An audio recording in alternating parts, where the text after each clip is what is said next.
কেন হলো দেখা রে তোমারে দেখলাম, যারে আমি একেবারে হারাইলাম এই জীবনে, যারে আমি একেবারে হারাইলাম।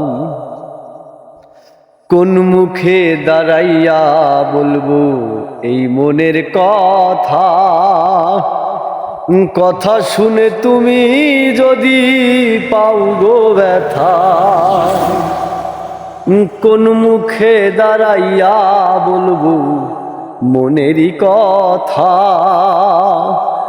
কথা শুনে তুমি যদি পাও গো ব্যথায়। আমি নিজের হাতে নিজের মাথায় কুড়াল মারিলাম, নিজের হাতে নিজের মাথায় কুড়াল মারিলাম। আমি যারে আমি একেবারে হারাইলাম এই জীবনে, যারে আমি একেবারে হারাইলাম।